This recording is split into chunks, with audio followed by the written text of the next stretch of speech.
Lonerbox debates Hutch today on the issue, on the liberal, where do you go liberal man issue. So I thought it might be interesting to take a look at Lonerbox debate Hutch on this one. Yeah, I'm here to write down debate tips. Oh yeah, you know what was really funny? After Hutch kicked me out of the call, every single subsequent caller was using my takes. I'm pretty sure they have already joined. I'm pretty sure they have already joined because they agree with me already because they have some contention. But it was just kind of funny to see them keep on going back to President Newsom directing the DOJ. I thought it was so funny.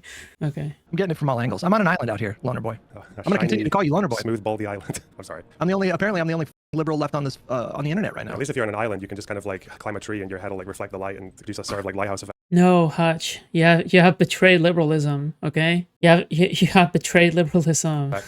Okay. I'll save you in no time. All right. Well, first off, I wanted to get your thoughts on so apparently you had a debate with Westside Tyler as well. Is this correct? Yeah, a long time ago now. And I'm told that went kind of crazy. Yeah, well, he's crazy. Yeah, he just started shouting and monologuing over me for most of it. But he was debating me on the pager attacks in Lebanon, and it didn't take that long for me to realize that he literally knows nothing about Israel or Lebanon or pagers or Hezbollah or anything. So yeah, I think he just got triggered very early on when he couldn't answer a couple of his simple questions, or he answered them badly. And then it was a good debate though. Good memes. I didn't have to do much. So I am technically what the kids call neurodivergent. Are you? Yeah. I'm just curious. Yeah. So it's okay for me to ask, like, is it? I'm not even kidding when I say this. Like, the anti-fan behavior. Are we talking about like mental illness? Is that what's going on with like a lot of these people? Because they get into their minds and it's like it's obvious when I'm talking to this guy that he genuinely believes that I'm this like pro-segregationist liberal, I guess, like pro-Kamala, pro-segregationist liberal, and that I want to like bring segregation back. And it's like not a bit. That part is probably not meant. The GOAT did an amazing job getting to the problem, especially when talking to Josiah later. Hutch doesn't know what liberalism is beyond democratic norms, okay? Illness. That part is probably, that's partly ideology and partly just if enough people say a thing, that the crowd says something and people are going to believe it. And they definitely don't want to concede that they're wrong about it on the spot with you because why would you cede ground to someone who might be a segregationist, right? Yeah, but that's wild to me. Like if I'm in a conversation with someone and it turns out that I'm wrong about something, it's really not that hard for me to just say like, oh, I got that wrong. But for some reason, like 95% of the people in the space, they will debate bro themselves into the most insane positions in order to avoid saying just simply, oh, I must have had the wrong impression, which is like not a big deal. Who gives a fuck? That happens. Still arrives at the end. What? Okay. All the time. Awesome. But because he debate broed himself into me 100% being like pro-segregation or like proud of my Confederate lineage, he had to take the position that... Also, Peace Coast community started claiming Westside Tyler isn't a leftist and is actually a DHER. That's so not true. From what I know about Westside Tyler, like he is 100% a lefty. Like he's a, yeah. I see Peace Coast Live. Did he respond to you at all to speak? No, of course not. And I don't think he will. I think up until this point, he has been trying to give me minimal attention unless absolutely necessary, right? He's kind of doing the Hassan thing where it's like, oh, well, I'm only going to go over Foodshops when, you know, she looks bad. Good memes. Okay. It's pro-segregation to not want to be in a political coalition with Hassan. Like, I don't know if you saw that whole debate. Yeah, I saw him saying that. Yeah, but this is just people who think they're good at conversations because are good at debates because they just shout at people and steamroll. But yeah, like I don't see any like mental. I mean, as far as Tyler goes, I think he might actually just be like brain damaged. But in any case, like that behavior doesn't have to be mentally ill. Doesn't have to be anything. You can be a completely functioning human being and still behave like that. It's just like ideology can color people's worldviews. Like I guess pride can be a big part of it, especially with men, right? Like the first thing I saw with what he was talking to you is that he was quizzing you on civics, and then he immediately accused you of using a ChatGPT knowledge, even though you seem to know more than he did about the federal version. See, now here's the thing. Woman never does this, okay? Woman will never ever question you on civics, okay? Or insult your fucking takes, all right? It's just so stupid. Stop. It's a civil court thing in the Supreme Court and everything else. So I don't know. It just sounded more like that's just insecurity. But insecurity can lead to very irrational behavior from people, especially from men. I mean, it's just I don't know. I get kind of creeped out when I'm confronted with it because I just don't understand how people. I don't understand how people work that way. So, I mean, it is kind of crazy too. I'm just looking up like the different neurodivergent. Why the hell would he, Pisco, try to run from Thinking Monk when Destiny got involved? Why would he talk to Foodshops, who he knows is aware of what his community does? Yeah, because I can literally dissect his community apart, okay? When it comes to politics, I'm a learner, okay? I'm a learner. I'm on my learner arc, all right? I'm on my, not learner arc, but debate arc, okay? I'm on my fucking... I'm here to throw myself repeatedly at a wall over and over again until I get my point across, okay? But when it comes to anti-fans, I'm like, you know, I don't know if there's anybody who knows more than me at this point. I don't know. Yeah. Conditions that can be associated with having And they're everywhere. These guys are everywhere. It's kind of crazy to me how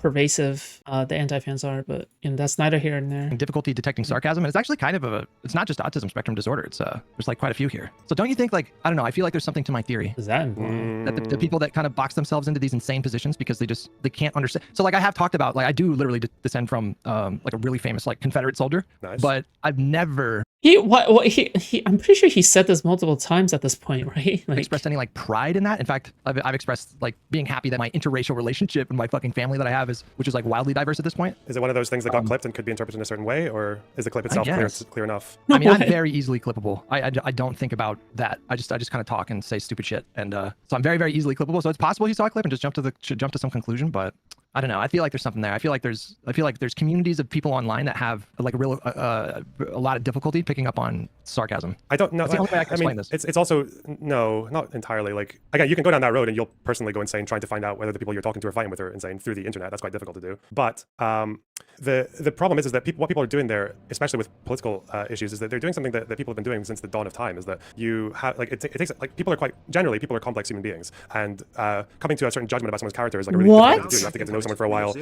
There's so much about their life that you're generally not going to know about at all, or what's in their head or anything like that. But a gout tuber can be. you have to, in politics, you need to be quick, Wait, right? You need what? to make judgments. And This what people thing's do is they 8 tend to, million? once you've seen something like 1 or 2 things that someone says in a clip, or you see a narrative going on around someone, well, then you've like the essentializing has already happened like very, very quickly. And then after a certain point, you are literally just going to only hear stuff that they say that confirms whatever you've essentialized and just ignore the rest. And it seems to be like a tactic or just like a heuristic that people go by, because otherwise the world would be difficult, right? And that's the problem. And I think maybe with you, This thing is you don't seem to have 7.3 any million? crazy, like massively extremist opinions.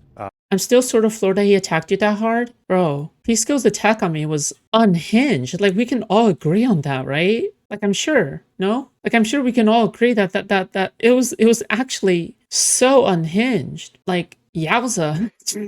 Even people who hate you might admit to that. But the problem with that is that it also means that people who do have a vitriolic and like viscerally hateful reaction to things that you say or opinions that you have are probably going to be crazy, or they're going to be more extreme. They're going to be more out there. So yeah, it's almost like a natural occurrence. Yeah, the human mind, the instinct to simplify things so you can understand the world is a very human thing. So I don't know. It's like more unhinged than he's been on anyone else. Yeah, I don't think he's ever been like that ever. I think part of it also, You're suppressing the urge to misgender you so hard. He's free to do so, right? Like what's the point? What's the point of not misgendering? What's the point of not doing that if you're already going that hard? You know, like there's no point to hold back. Why hold back, right? Like if you're already calling me something akin to like trying to dehumanize me in some way, like by calling me a freak or using anti-fan terms, or trying to do something like that. What is the point in trying to play nice anymore? goes away / gets better as you get older, because I definitely recall being younger and jumping to wild conclusions about people and ultimately being proven wrong, but having a really hard time moving off of that opinion. I feel like that was very... You've been quite fair in your coverage of him, if you say so. I can't determine that because otherwise, I'm going to be biased. like a lot more common when I was younger. And I guess when you get older, you have those kind of experiences more, where your initial assumption was just dead wrong, and so you begin to naturally be more kind of open to people. I don't know. Have you ever seen the film called They Live? No, is that like an old like 80s It's an old horror film. film? It sounds like Yeah. the kind of film that you would definitely like. I don't know.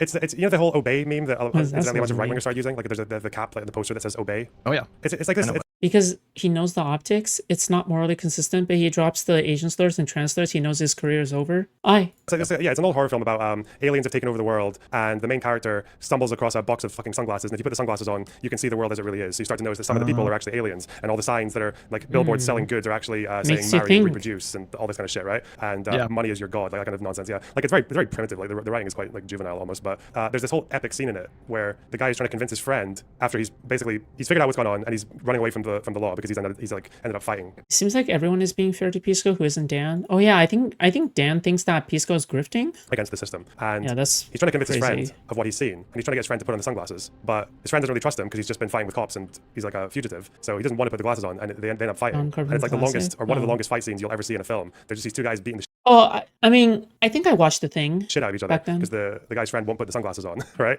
And Gotcha. I once heard this analysis of that scene, which is that it's supposed to be like quite symbolic of the whole visceral and painful experience of trying to convince someone that they're I watched part of this, the bullets Hutch is willing to bite for principles. Well, you have to keep in mind I haven't watched this yet. I'm watching this live for the first time right now. But I don't know. I think the line where he says something akin to oh yeah, like I would essentially take X amount of people dying, or within I would take 100 years to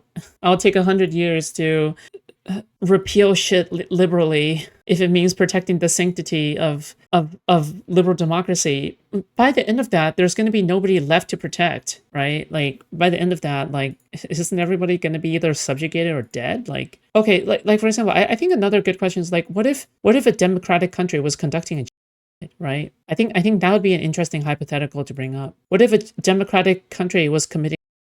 Ooh, that is a good hypothetical. That is a good hypothetical, right? Because if it's committing, would you still be willing to say, yeah, you know what, we have to go through the liberal processes in order to prevent genocide, right? There's no way, right? Wrong or something. Careful with that one. Yeah, I mean, that one is very Fed posty, right? But I mean, if it's just a hypothetical, and also I don't think any real countries on Earth right now, I don't think there's ever been any democratically perpetuated so far, right, in this world. I don't think there is. I think all in this world have all been done by dictators or despots or some kind of council. Yeah. And them not or trying to show someone like, oh, if you just like read this thing or look at this fact check or look at this context and all that, but they just won't do it and they don't want to do it because the whole thing about feeling that your worldview or something like that is wrong is like it is like that. It's like a painful experience. It's like fighting to the death with another guy who's like equally strong as you. And yeah, that is very relevant to the. Depends on your opinions on IP stuff. Oh, okay, I see what you mean. Yeah, obviously, I would probably agree with Hutch on the IP stuff, right? Like it's not like I don't really find any reason to disagree with him when it comes to IVP. To the conversation. Kind of how I feel when I watch Live and Learn.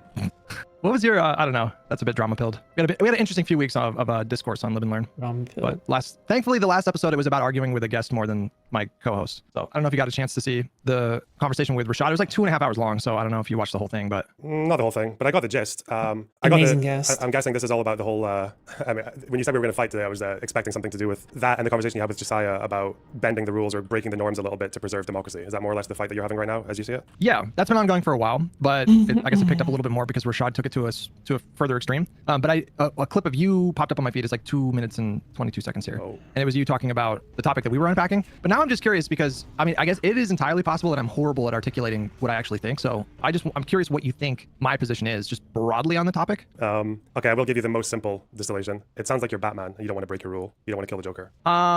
Kind of. Okay. Yeah. Yes, kind of. You could expand on that a little bit more. I just want to know if you have. It sounds like people like Josiah and Destiny and Rashad, to maybe albeit with less convincing examples, want you to. They think that once Democrats come back into office, or what they should have done in pre-2024, is that they should have been willing to break norms and act a little bit out of their regular purview to stay the threat of MAGA ever becoming a thing again. So I think Josiah's example there was something to do with the FCC looking into Fox News after the Dominion case. I guess there's maybe also stuff to do with Merrick Garland, which is. That's what's yapping about Batman all day today. Batman is flawed. I think people need to realize that you're not supposed to worship Batman, right? Right? Like I think people need to realize that the point of Batman isn't that it is not just like being a good person. It's that he has to compromise a lot of consequences in order to stay Batman, right? The fact that he never kills leads to others suffering. The entire point of Batman is that if you leave the Joker alive, right? The Joker will go on to keep on he'll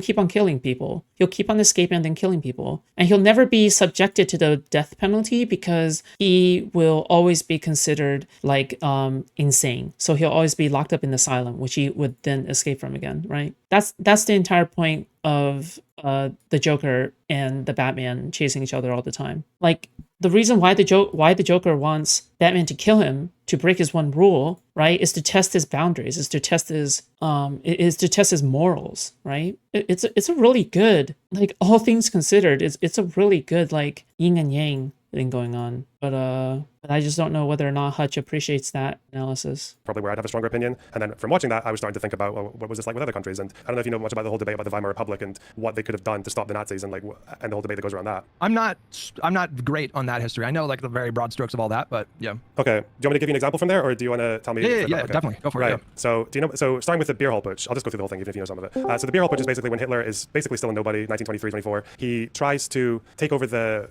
sort of like municipality in Munich, and then he eventually wants to march Not the point of Batman. The question is, why don't the people of Gotham execute the Joker? Batman is trying to fix the system, not replace it or are responsible. Sure, I agree with that, but like the other lesson that is being done here is that Batman is constantly being put in a position where he can either kill the Joker right now, or he's going to allow Joker to kill many others, right? Like indirect victims. John Berlin. So he launches a coup, basically, kidnaps some people, which is tries to still get the part police and of the military lesson, I involved, and guess. then it stops very quickly. A bunch of people get shot and killed by the military, and then he gets jailed. So Hitler's tried to basically launch a coup against the government to take over with brown shirts and just like a bit of local support.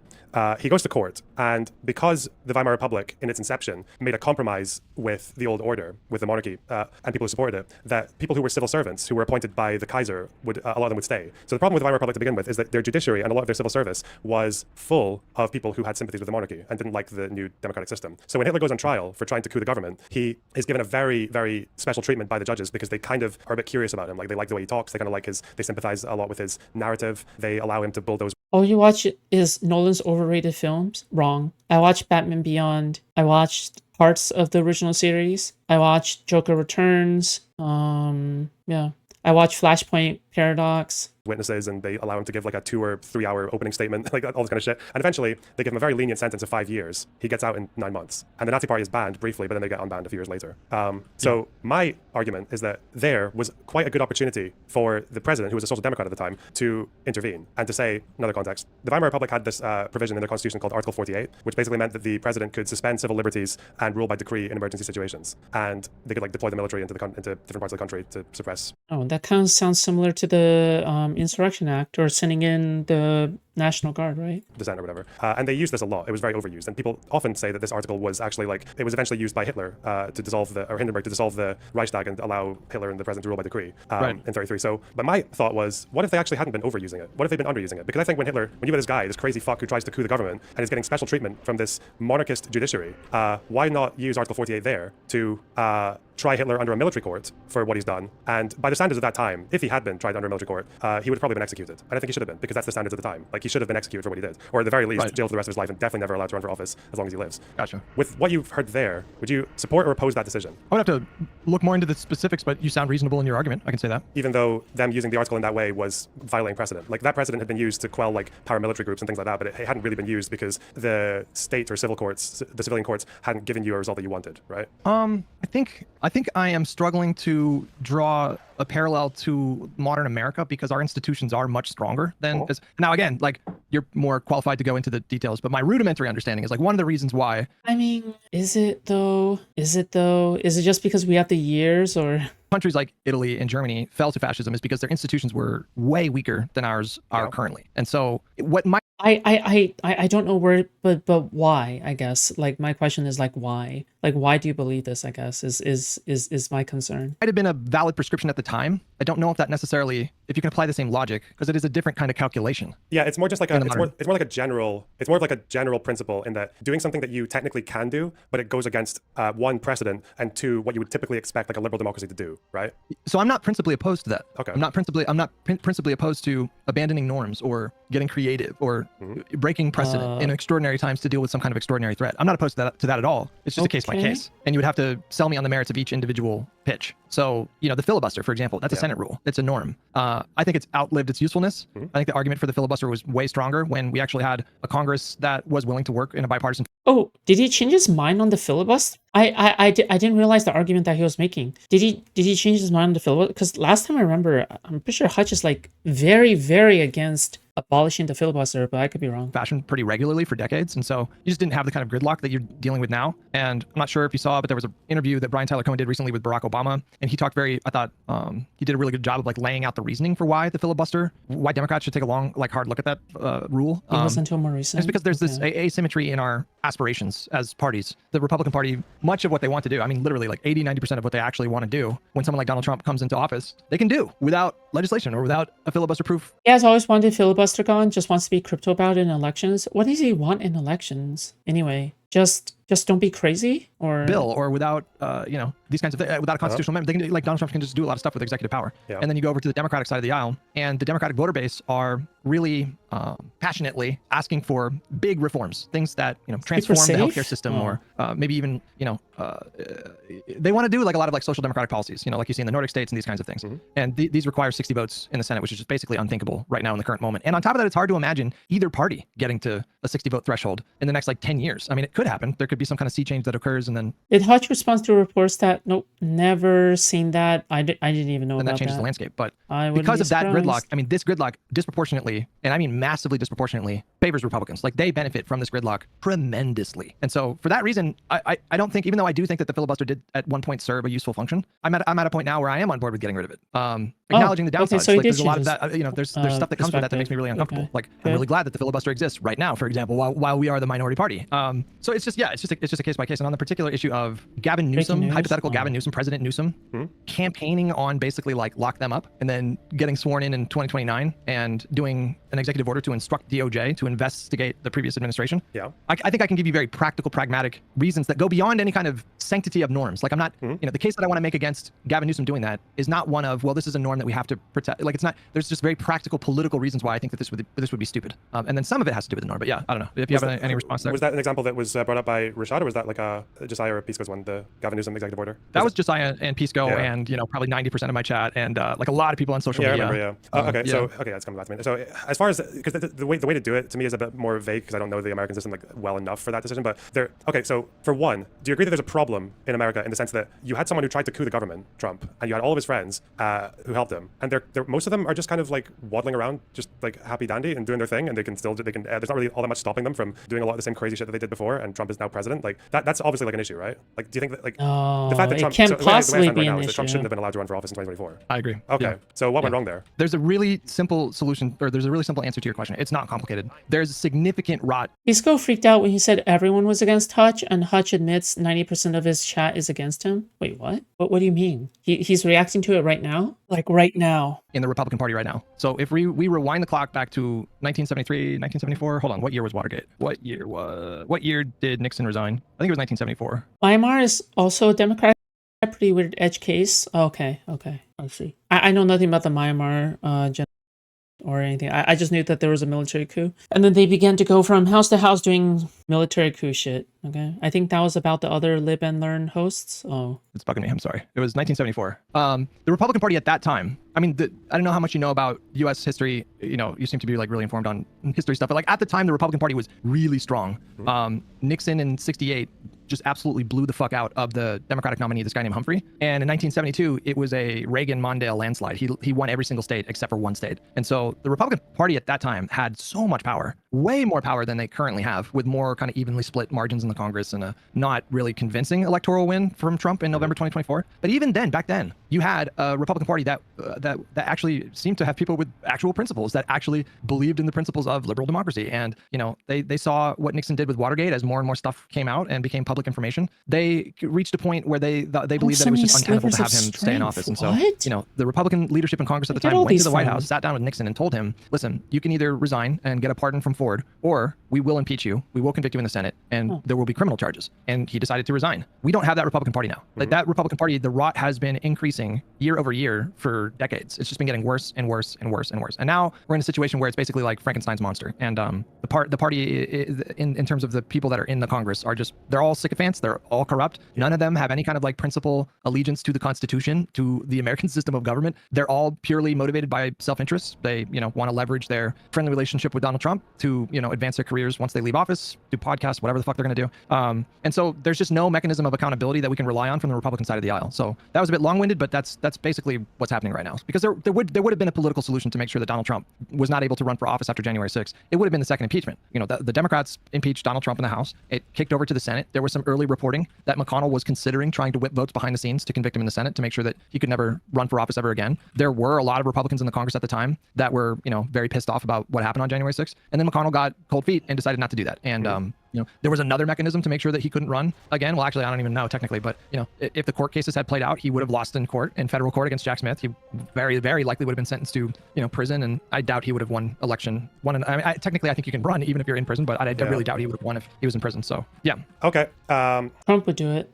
Right. So okay. First of all, listen. I love you. You're my boy. With the greatest respect. Someone I fucking asked. Oh no. Okay. I was asking what the problem. Obviously, the Republicans are fucked, right? Yeah. Like the problem right now, and when people mention the Weimar Republic, I agree. The challenges are not the same as what you have in America. That's true. But there is one central core problem, which is that the Weimar Republic was a democracy without Democrats, and now America is a democracy without Democrats. At least like half of them, right, or more in the House and Senate. So the issue we have now is that Republicans are fucked, but it's what Democrats can do to unfuck them, right, or to counter it. I was wanting to know more like what the Democrats could have done in 2024 or pre-2024 to deal with that issue. So like for me, I understand why Biden picked Merrick Garland. I can steelman that. But the problem is that you had this issue where the issue of whether Trump wasn't even fit or unfit for office, it wasn't even resolved, right? It wasn't even answered legally whether or not he was fit because they didn't expedite that process. So like what would be your argument against something like Biden at that time, either doing an executive order or behind the scenes going to Merrick Garland saying, the fuck are you doing, man? Like we can't have another election with this guy who tried to coup the government being allowed to run for office and not the question of whether or not he tried to coup the government being answered legally. Like what's going on here? Can we speed this up or what? What would have been the problem with that? Yeah.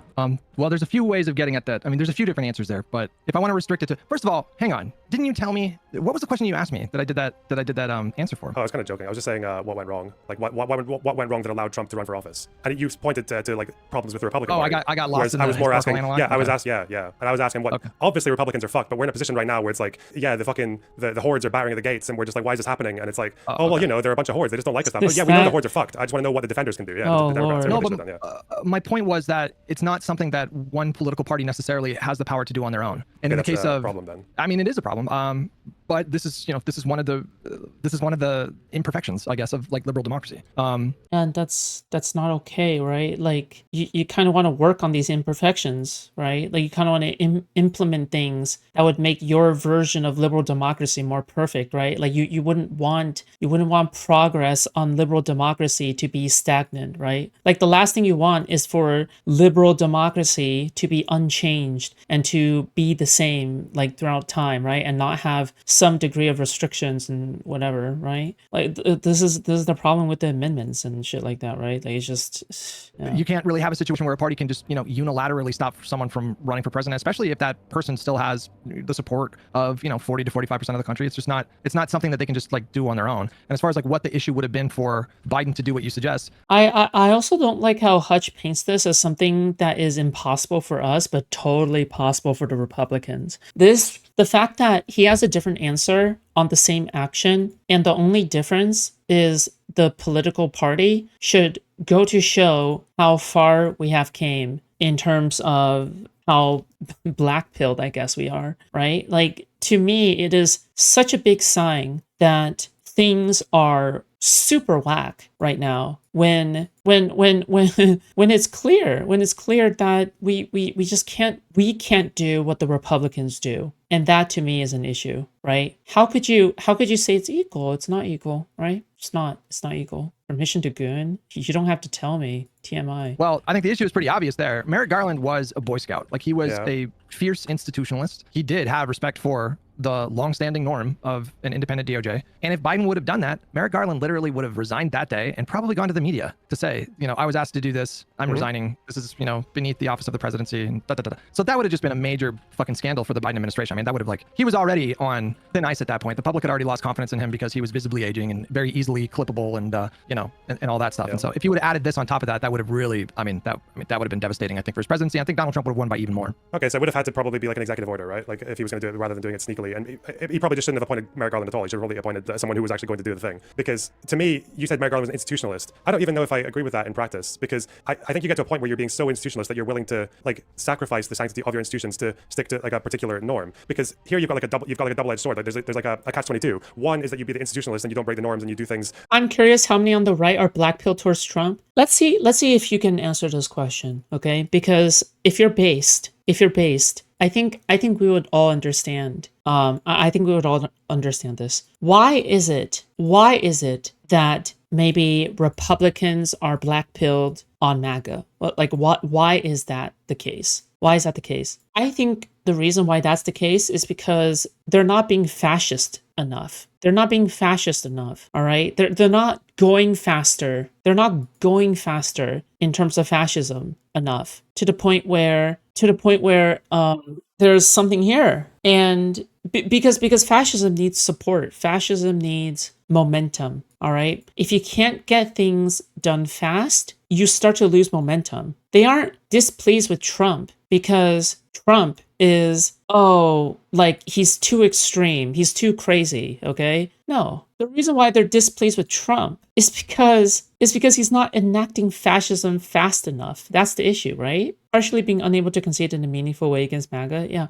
Is Asmongold basically a median MAGA voter at this point? Yes, I would say so. Yeah. Asmongold also talks about this constantly. He has a big issue with MAGA right now, literally just because they're not going fast enough. That is literally what he is saying, like verbatim, right? Yeah. Like by the books or by the norms and all that, and try not to look political by any means necessary. But then the cost of that is that an insurrectionist gets to run for president without it even going through the courts of that he's an insurrectionist, right? Without it even being legally resolved. Well, I mean, Merrick Garland didn't have the power to stop him from running for president. Even if Donald Trump would have, I mean, I just said a moment ago, I think he would have lost if he was in prison, but Merrick Garland had no authority. Like, you can be a convicted felon and run for president. No, but I mean, the process of going after him for the voter fraud case, no? For the voter fraud case? Well, with the fake electors, I'm sorry. No. He if he would have initiated criminal proceedings right away, like, month one of the Biden presidency, instead of waiting, I think it was like a year before he appointed a special counsel, or maybe a year and a half. I don't really recall the timeline. But even if that would have played out and Donald Trump would have been convicted and sent to prison, like, you can technically run for office like from prison. So I don't know if I'm being too technical here or. No, I understand what you're saying. Yeah, because the problem there is that obviously like that technically wouldn't have been insurrection. He probably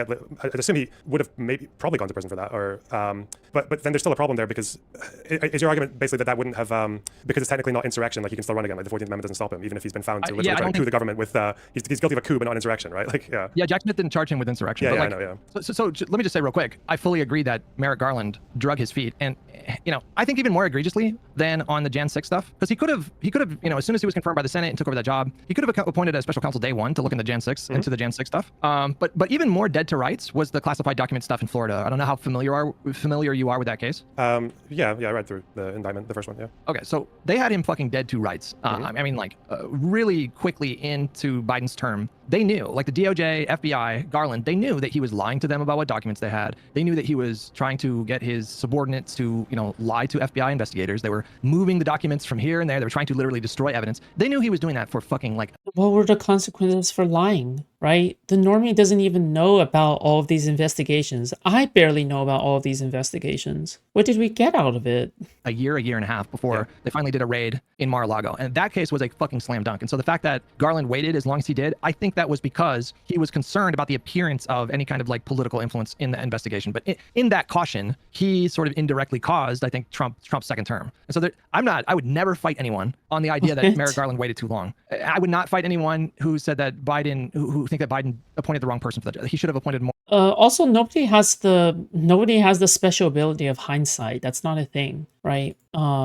Like hindsight is like, oh my god, we can just predict like down the line this or whatever. So yeah, like you wouldn't put it on them at the time. Yeah, more of a bulldog. He appointed Merrick Garland, I think, in an attempt to sort of like in part try to right a wrong, because Merrick Garland was denied a confirmation hearing to become the successor to Scalia after he died. Scalia after he died. And so Biden, that was like, I think his attempt at like balance or justice or something like that. Yeah, or it might have also been because at least someone who was knowingly going to be like a bit more soft like Merrick Garland could have also been what helped Biden secure his legislative agenda, which required Republican input, right? So maybe he just decided that like the legislative agenda was more important than the prosecutions against Trump, which I can understand as a steelman if that's actually why he was doing it. But in any case, sorry, just to address fucking Deviant in my chat saying, Loner, you have no idea what you're talking about. Please educate yourself on what is legal. You fucking inbred retard. I'm trying to go through like a Socratic method with my friend Hutch here. He's just taking a bit of time to answer his questions. So I'm just trying to get to the point. The point I'm trying to get to is my understanding of the 14th Amendment and Section 3. No, I'm not having it's okay. Am I being too long-winded? No, it's okay.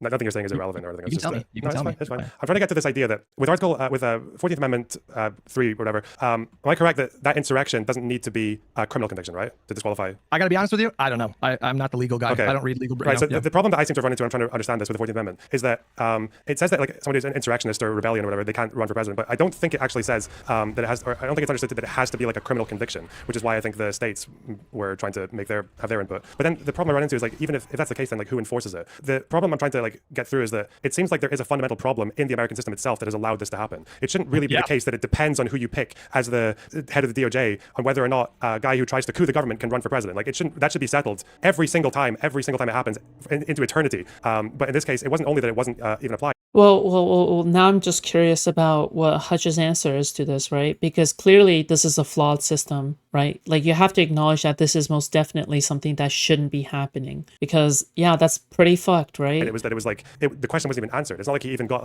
exonerated by the court. It was left standing. So real quick, someone in my chat said SCOTUS said that Congress needs to apply the disqualification. Yes, they said that, but then I think if you looked at the concurring opinions from quite a few of the justices, was they actually believed that was an overstep because they were trying to make the case that states couldn't do it, but like whether the Congress would be the only body to do that, because that doesn't make sense either, right? Like if they're saying that if it's now the Congress that has to be the ones who decide to enforce it, then what? So if a guy tries to coup the government, but it's not legally an insurrection, then you still need 2/3 of the Congress to enforce that provision of the 14th Amendment. That doesn't make any sense. Yeah, that's obviously flawed, right? That's a flawed system, right? Oh, well, because yeah, someone tries to coup the government, you don't have the support of the Congress, so therefore, like, your attempt to hold them accountable doesn't work? Yeah, that makes no sense, right? Yeah, that makes no sense. It's silly. That's obviously something that's very silly, right? Yeah. That just means as long as you have more than 40% of the Congress is anti-democracy, then it's fine. Like yeah, so my problem here is that the system itself is fucked. Like the system itself has a hole in it that might not have been anticipated by the founders or whatever else, or by norms and precedent, has not adequately dealt with this, which is why when you have that issue, I have much less of an issue with things like going against these norms, because right now the norms are actually pragmatically fucked as it is, because they have basically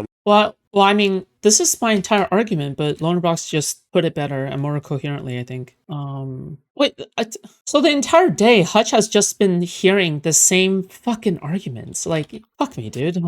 Like, the entire day, Hutch has just essentially been hearing the same fucking arguments. It's the same arguments every day. What is he trying to gain out of this at this point? Like, what? I mean, you know what? I'll just come back tomorrow, okay? I'll just come back tomorrow, all right? I can go for around 3. allowed this Hell situation yeah. to happen without the appropriate recourse, which is why I'm not so Fine. I'd be struggling to see why, like, an executive order to get the DOJ to actually pursue these people and get criminal convictions and set some precedent that if you try to do this, you should never be allowed near an office for the rest of your life. That this is just going to keep happening. That Republicans aren't going to change. So I mean, listen, I fully agree that there are systemic problems in the United States right now. It is crazy that someone like Donald Trump, after doing what he did, was allowed to run for office again. And I certainly agree that Merrick Garland, while I think he was a really good AG, and he seems to be like a very serious person, you know, he prosecuted Democrats, for example. And so overall, I think he was a fantastic AG. And the way that he did it was the correct way to do that, to appoint a special counsel. Like, the point of the special counsel is to instill a sense of confidence in the public that that investigation is being done free of any kind of political influence. And so, like, the way he went about doing it was correct. And the way that Jack Smith moved, I mean, he moved like very fast, you know. He was like, Jack Smith was really good. And I do feel extremely confident that he would have secured guilty convictions in probably both jurisdictions. That's not really my issue at all. My issue, instead of like, so I do think it's a really good norm to separate the DOJ from the president. Like, after Nixon, we did these reforms, and I think that.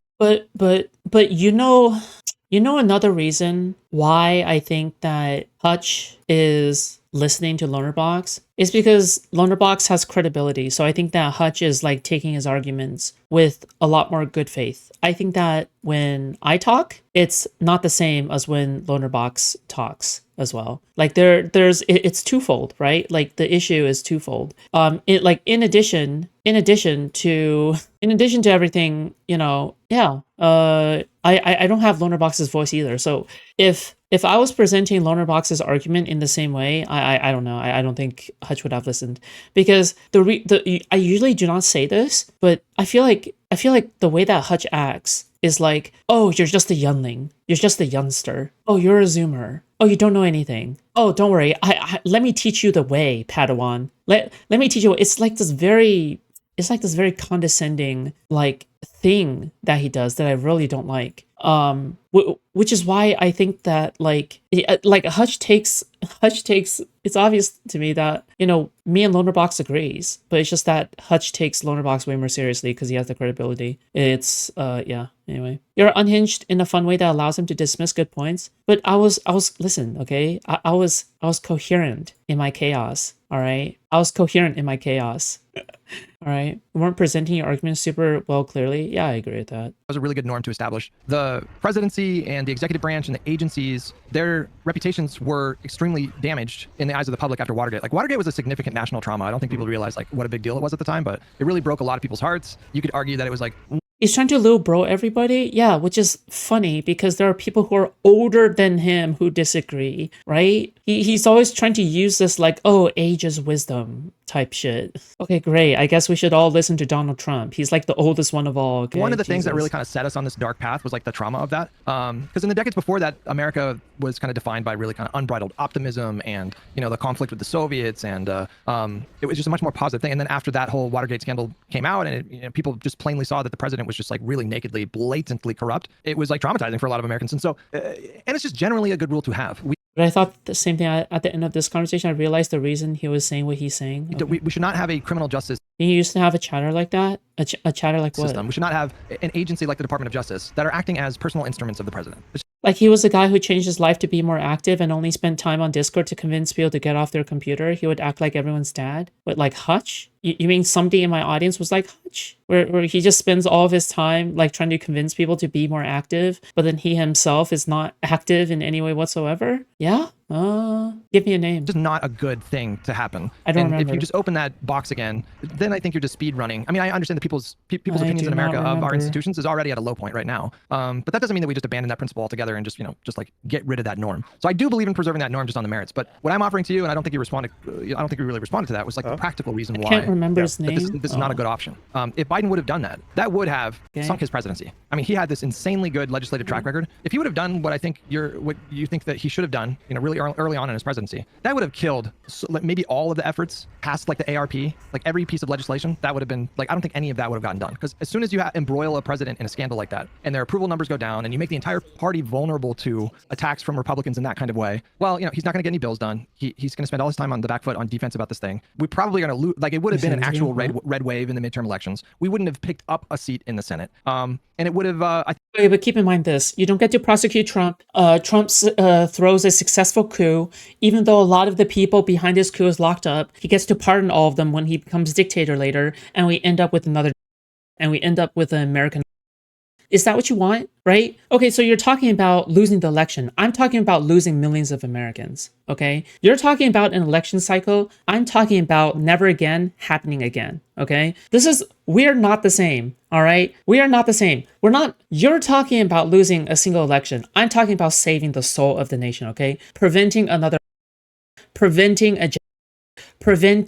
crimes against humanity, all right? Preventing the most hideous of the most hideous things from happening, because as far as I'm concerned, never again is in fact happening again, okay, from my perspective. But, you know, spit, I guess. I think like galvanized Donald Trump's support. I think it would have freaked out a lot of normies that are kind of disengaged from politics. They would have felt like this was not okay. And before you even say it, I understand there's a massive double standard here, because Donald Trump just... You know what is the biggest normie disengagement from politics? Fascism. All right. You think that near the end of World War II that Hitler was still popular among the German people? I would wager that Hitler's support among the German people is lower at the end of the war than it was at Hitler's announcement or taking of power, right? But why? Because he didn't need the people's support anymore. He didn't need popular support anymore, all right? You are asking for the death of democracy, that people's voices no longer matter because an authoritarian despot is in power, right? Careful. You know, he got inaugurated, and like one of the first things he did was do this. But I have more on that, but I don't want to be too talky, so I don't know if you want to jump in. No, that's here. fine. Yeah, like, the problem there as well, though, is just like what's the Republican base going to accuse Trump of doing that they weren't already? Biden, sorry, they're already accusing Biden of like political witch hunting or whatever else. But in this situation,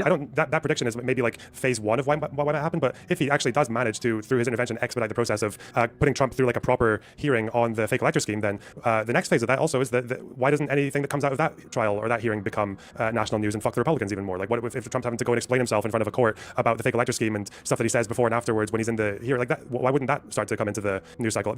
I think we actually ran into an issue in the opposite direction, which is that up to 2024, half the country doesn't even seem to know what the fake elector scheme was. Even a lot of Democrats don't know what it was or really understand what happened. So more than half, probably 80% of the country. And someone saying federal courts aren't public. Yeah, I know, but and that should be worrying. Okay, I think that democracies cannot function when there is a lack of accountability. Okay, when there is a lack of accountability, democracies cannot and will not function. All right. It is actually, I would argue that it is impossible to get a democracy to function if the people who have done these crimes were not held to account, right? You can't have that. You can't just say, I want to keep maintaining this liberal order when there is this much illiberalism going on, right? But I'm preaching to the choir right here, okay? I presented this argument to Hutch. I could have done a better job, sure, but you know what? I am satisfied still because I get to argue my points, and Lonerbox gets to talk about how frustrated he is about Hutch, okay? But that doesn't mean that if the decision isn't being expedited, then Always obviously good. findings from that are going to come out, aren't they? Like, that's not going to be buried if he's going through that procedure. We learned about the guilty on 34 counts when that finished, so why wouldn't the same happen with the fake electors trial? And why wouldn't that color voters' opinions? I run into this argument a lot where I'll play out the tape of some proposal, and the thing that people hit me with a lot is what you just said, which is like, well, the Republicans are just going to accuse the Democrats of X anyways, and so what difference does it make? I get a little frustrated with this line of reasoning because it almost amounts to the idea that the Republican base is the only thing that matters in the American electorate, and they're not. Like, of course, the Republican base, they're mostly kind of insane and will accuse every Democratic president of the most unhinged shit you could possibly imagine, as is evidenced by Obama's 2 terms and Biden. Biden shitting his pants in front of the Pope and fucking molesting children, and Barack Obama being like a secret sleeper cell for Al Qaeda, and like they're gonna be insane and do all that stuff. That's true. You can't. I'm not saying we should choose our actions in anticipation of like what they're gonna do and try to prevent them from doing that. I'm not saying that. Like, just that's not a factor. But there's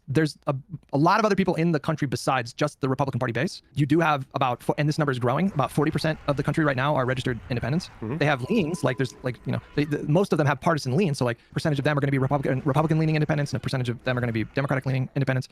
If you do what you suggest, if Biden did what you suggest, and instruct DOJ to look into Donald Trump and to investigate him and prosecute him or whatever.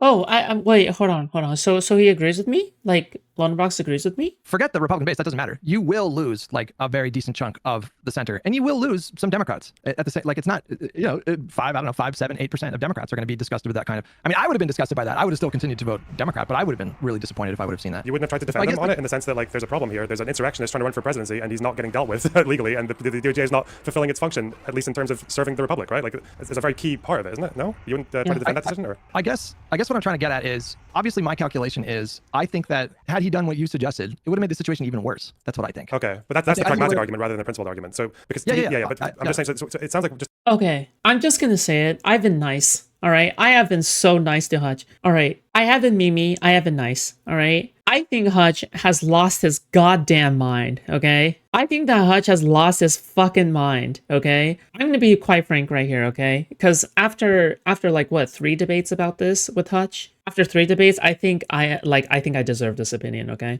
I think it is insane. It is insane of Hutch to have his positions the way that he is. And in my opinion, Hutch is probably the most illiberal out of all of us, okay? He calls all of us illiberal. This is the most illiberal, all right? Not holding criminals to account and allowing the other side to play by different rules is illiberal. This is illiberal. This is illiberal things to advocate for, okay? Or whatever. He's not okay with it. He's not okay with it. But in my opinion, it does actually seem like he's okay with it, right? Remember when I asked, okay, what do you do with these 35 counts or like 36, 37 counts, felonies for Trump or whatever, right? What do you do, okay, now that they are dismissed? Okay, he's like, well, democracy worked. They were dismissed. So they're not going to happen anymore. Hutch, this is not a democracy I want to live in, okay? I don't want to live in a liberal institution that allows the president to get away with this many felonies, okay? Scot-free. Scot-free. I do not want to live in this government, okay? If this is your version of a perfect liberal democracy, I'm afraid that you are much more illiberal than you think you are, okay? But that's my opinion, all right? It's okay, whatever, okay? It's okay, it's all right. Good memes and all that, Yeah. Musu, thank you so much for the $5. I appreciate that. Remember to like and sub. That's so true. You should sub and donate. To be sure, we agree with the principled argument because the way I see it is that something is being violated one way or the other. On one end, Biden is getting involved with the DOJ and getting them to expedite the charges against Trump. But then the other violation is that an insurrectionist is getting allowed to run for presidency without it being legally resolved exactly what he did, right? So yeah. To me, I see that as like, well, I'd rather the violation that but you seem to agree with that in principle. You're just not sure about the outcomes. Is that right? I would be willing to compromise my principles in a situation like this if I felt confident that doing it wouldn't provoke a worse outcome. So I do believe that it's a good principle to have an independent DOJ, and I think that we should fight to preserve that. Like, if one party is going to lose their fucking rocker, you do need to have in a two-party system. One of these parties needs to be fighting for the system, which sounds super cringe and too lived out. And I want to be clear again, I'm not talking about a dogmatic adherence to principles and norms. I would be willing to bend. It's just a simple harm reduction calculation at the end of the day for all of these things. And in my mind, this sort of proposal has significant risk. Like, I think it would, I don't even think, in my mind, it's not a risk. It's a certainty that if Biden would have done this, he would have sunk his entire presidency. He would have sunk his entire legislative agenda. We would have been. I think Hutch is really trying to just be the better man, but I'd rather be the worst man and still have a democracy. What is it that Vasha said that always stuck in my mind? It's, I would rather not be the most moral corpse in a ditch, right? I would rather not be the most ethical corpse in a ditch, right? I think that is spitting. Okay, I think that is of the spitting variety. All right, that's a quote of the spitting variety. You can adhere to your morals, okay, but I will not be the most ethical corpse in a ditch. All right, I will not be the most ethical body in the death camp ovens. All right, the camp. Yeah, I will not be the most moral corpse in a gas chamber. Yeah, absolutely massacred in the midterms. I think you would have made a martyr out of Donald Trump, and so then at least when you finally confront God or the devil, you can at least say, I tried my hardest. But the reason why we lost is probably because of the ethical corpse. The ethical corpse has condemned us all to death and was not willing to work alongside us to fight back against fascism. All right. But at least I was willing to fight for what was right. Okay. Meanwhile, this other guy is too scared and would not act, even though they were given the chance. Right. You know, maybe he's in prison, maybe not. But by the time we get to 2024, then you have like President Vance winning all the battleground states plus, you know, Minnesota and. Okay. You're very certain of that. Do you believe this? And this happens even if it results in Trump getting convicted for the fake electoral scheme? Yeah, I do. I really do. Yeah. Wait, what do you mean? Oh yeah, real quick. I think the way that Hutch is talking about the JD Vance win thing here is very reminiscent of a depression spiral or depression spiral. Yeah, or an anxiety spiral, right? You know, like Democrats take action, but I am too anxious to act, right? I wonder how much of this is like Hutch attributing the how much like Hutch's analysis is congruent with his own anxiety, maybe? I don't know. It just kind of screams like anxiety issues where it's like, oh, you have some, you're trying to relate your anxiety outwards to politics. And you're like, well, what if this happens? What if this happens? What if this happens? What if anything can happen? What if we save our democracy and become, we became never again, right? We actually manage to achieve never again, right? But you keep on asking, what if? You're asking about what if this bad scenario happens, and assuming that bad scenario happens, another bad scenario happens, and then another bad scenario happens, and you're asking a lot of what if bad, but you never ask about the bad that happens now by not addressing this, right? You don't talk about the bad of inaction, but you like talking about the bad of action. This to me is not the way to do politics, okay? This to me is very anti-political, okay? I think it's anti-productive to look at politics like this. I just don't know how you can predict that. With what I'm seeing right now, and the discussions that I hear between Americans, even if they're on the Democratic side, I feel like most Americans don't fucking know how any of these systems work. Like it should be a massive fucking world ender that Trump is going on Truth Social, telling the DOJ who to go after, but it just doesn't seem like people. Did you watch In the Pale Moonlight? Not yet, I think, but there's been several great episodes. Don't care all that much. About so why similar would it be situations. Why don't we talk about like the actual hypothetical here? Like so you would be on board with Newsom, hypothetical Newsom, say he wins, and then it's January 20th, 2029, and he announces day one that he's going to instruct Attorney General Jack Smith to investigate the previous administration. Like you can't think of any pragmatic arguments against doing something like that? Oh, I can hear the pragmatic arguments against it. I think they're outweighed by the pragmatic arguments in the other direction. Write that down for your next conversation with Hutch. You know what I would do? Okay, I would just like straight up. I think I would straight up start quoting Star Trek. Okay, next time I talk to Hutch, aka tomorrow. Okay, who the fuck knows? Okay, I'm here to torture his existence at this point. Okay, if I ever talk to Hutch, I'm just gonna write down a bunch of Star Trek quotes. Okay, I'm just gonna, because you know what, Hutch, I'm also a fan of Star Trek. Okay, I'm a huge Star Trek fan, okay? I'm a humongous Star Trek fan, okay? Let us quote Star Trek towards each other, okay? I'll just quote Cisco, okay? I'll quote Cisco at you because Cisco is a man of action, okay? By the way, okay, it's kind of crazy that, since Hutch is a Star Trek fan, like it's clear that he is a Star Trek fan, that he doesn't understand. I don't know if you watch DS9, but Cisco oftentimes would take preemptive action or action that goes just beyond self-defense in order to, because Cisco is oftentimes looked upon as like the more action-based individual. Like he is much more forceful. He threatens people a lot more.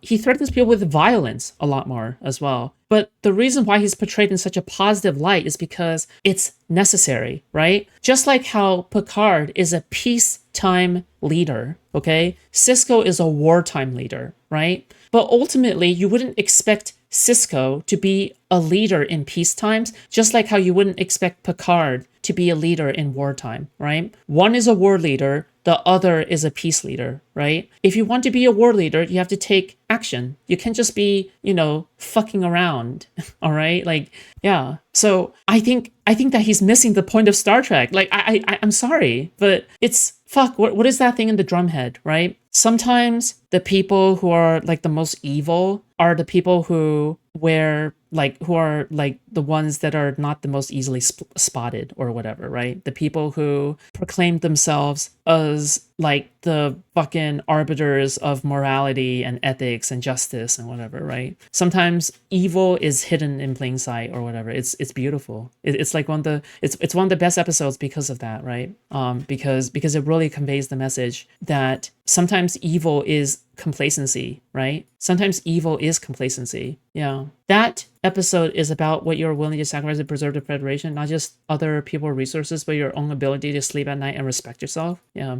Oh yeah. Also, I'm pretty sure Major Kira, okay, since I'm actively watching DS9 right now. My favorite is still TNG, okay? But I'm watching DS9. I love DS9, okay? Like, I have to say I'm super into it so far. Just mainly because sometimes in a lot of episodes, there's no good endings, okay? Like, the ending is not good. Like, the ending is not positive. And I think that kind of portrayal of Star Trek is really well done because you have to understand not everything has a good ending, okay? And most times it does not. And learning how to come to terms with that kind of grief is important for moving past situations, including Trump wins, right?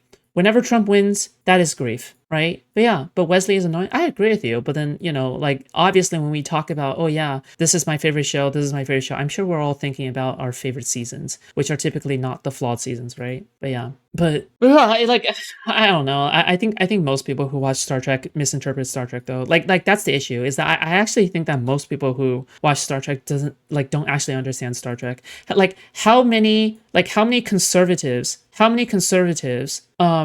a part of the Star Trek fan base, right? How many conservatives are a part of the Star Trek fan base? Like, to me, at the very least, like, if there's anything that should tell you that people don't understand Star Trek, it should be a conservative fan base, okay, of Star Trek. The reason why they like it is because space military. That's literally the only reason, okay? Space military, okay? But you know what? Let's just ignore the fact that DS9 literally had a lesbian episode, okay? But you know what?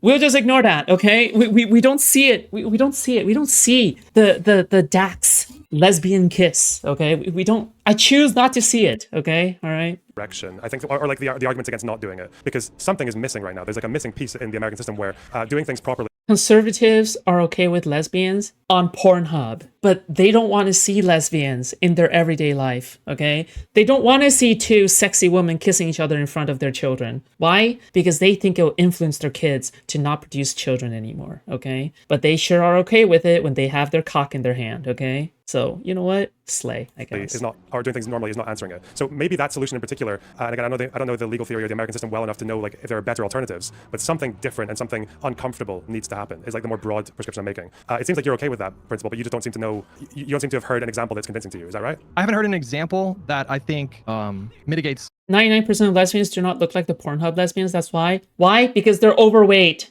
Sorry, that's just the truth. Okay, like I don't know what else to say. Okay, most gay people are overweight. Okay, all right. I'm sorry. I don't know how else to put this, okay? But that's the best way I can risk put that it. I'm talking about. And I have an alternative I'm proposal sorry. that I think is better, that doesn't have the risk. I'm not homophobic, and it affects, okay? you end up at the same outcome.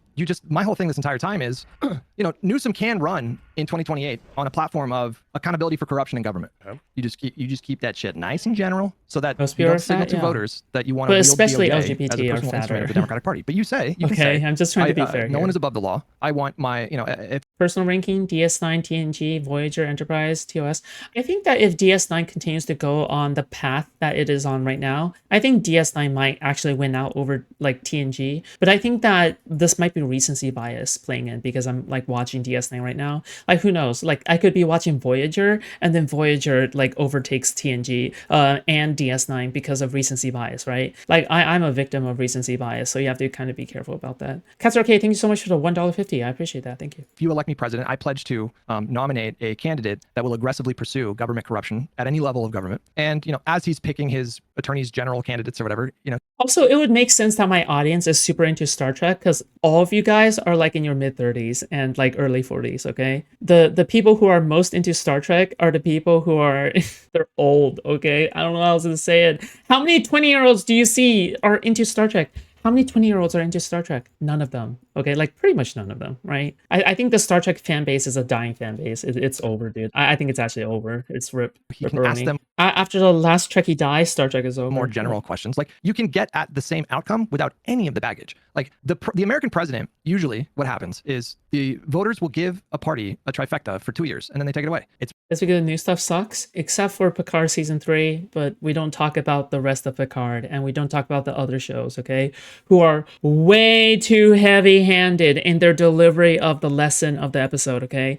What you don't need to put Starfleet officers in black Nazi outfits, okay, to convey across the idea that authoritarianism is bad, okay? Like, yeah, it's like stop being stupid, right? Anyway. Pretty predictable. This is a really difficult law of political gravity Right, to, yeah. overpower. George W. Bush did in 2002, but that was after September 11th. And so, Democrats were, they didn't want to be seen as like counteracting the president after such a horrific terrorist attack. But apart from that, you get 2 years. And so I want my President Newsom focused on reforming the government while he has those 2 years. So I want him to hit the ground Is there a new fan base due to TikTok? I think things will prop up not now and then, forever. running a slew of executive orders. I want him to aggressively work with Congress to get as much legislation done. I want him to pressure the Senate to get rid of the filibuster. And I want him squarely focused on that. If you introduce this new element of now he is directing DOJ to do stuff, you are now jeopardizing all of that. And it's so needless. You don't have to do that. Literally just nominate Jack Smith and just let him go. Like, Jack Smith is a fucking bulldog. Yeah. He will go after these things. And so you can affect the same outcome with none of the risk that you guys don't. Oh, okay, I see now. Hutch literally just uses the same exact argument that he used in the Lonerbox debate against me. Okay, I see it now. He's just using the same argument. Okay. Don't seem to. I'm a Star Wars guy. I'm sorry. Don't hate Trek. It's just less exciting. I totally get it. No, I totally get it. Oh, I don't mean to be rude. That's fine. The people that argue on the other side of this argument, they just don't seem to acknowledge the risks. They think that, I don't know, they delusionally convince themselves that the public is going to get behind the Democrats, which I don't know why they would assume that. I don't know. After everything we've seen, the public reelected Donald Trump and gave him a popular vote victory after January 6th, after he was convicted of 34 felony counts. And so I don't understand the confidence that people have that the public is going to get behind this. That's just not, they don't know American voters, I guess, like I know. I mean, American voters will let you down. They are a massive contradiction. They're oftentimes completely incoherent. You have no idea what their actual ideological principles are, and they are susceptible to propaganda. And once Fox News and the Republican media apparatus, who do have an advantage on us, and I'll finish up and let you jump in, once they jump on this and start pounding Is it dying more than Doctor Who? Who knows? I think Doctor Who Megalol. the Newsom administration 24/7, it will be disaster. I tried watching Star Trek once, Picard 1, couldn't watch it. No. Skip seasons 1 and 2, just watch 3, okay? It's you don't need the context of the last 2 seasons. You really don't need the context of the last 2 seasons, okay? It is a standalone thing, okay? Just watch Picard season 3 and then just leave it there, okay? That's the only recent media about Star Trek you need to consume, okay? That's it, okay? Because in my opinion, it closes out the entirety of TNG in a nice bow tie, okay? You know how TNG ended on a non-ending? Like Picard season 3 finally puts an ending to that. Like finally there's a formal ending. And not only that, it's well done. it is well done. It is well written. It's actually well written. So yeah, yeah. Asterisk for the party. It will hurt his ability to get stuff done with the Congress. It will sink his presidency and will doom him to being a one-term president. That will 1000% happen. Okay, I'm done. Okay, so to me that doesn't sound like so that's like not really a norm busting solution then. There's also just like the argument that if Biden had nominated someone other than Garland, you could have got the same results in the last cycle. That was the mistake. Yeah, that was the mistake. Not, the mistake was not him declining to instruct Garland to do stuff. The mistake was him nominating Garland. Okay, I think you can probably say that there was still the mistake lacking, like after Garland's been chosen. Because from where I stand, I don't think any attorney general should ever be like having this issue. But like it should be the norm to make sure things like Trump 2 don't happen. That should be the norm. But that's not really, that's not really up for that's not the president's job. That was my point. The president's job is not to squash political opposition. Stop. By the way, all the rules that Hutch is following, okay, have to be made up by somebody else, okay? That somebody else is full of flaws, personality defects, issues, and different kinds of crazy shit, okay? You're adhering to the rules as if they're like the 10 commandments, but they're not written by God. They're written by somebody who is a bum, who tries their best to predict ahead of time about the issues of a country and to see whether or not the American experiment would succeed or fail, right? And that person was not perfect, okay? That person was probably very impressive, but they were not perfect, right? The founding fathers were pretty impressive, but not perfect, right? They could have never predicted so many things happening, okay? But for you to take their word as law is dishonoring their memory, okay? You dishonor their memory by doing so. Why? Because you're putting them on a pedestal. You're putting these norms established by these people on a pedestal. You're not loving them for what they really are. You're not loving the person for who they truly are. You're loving a caricature of this person that you're putting in your head. You see a perfect version in your head and you decide to fall in love with it. But the moment that you will look further into them, you will learn to love them with all of their flaws as well, right? This goes for relationships, okay? This goes perfectly for relationships, and this should also go for the way that you should look at these norms and rules, and for the liberal democracy that you claim to love so much, okay?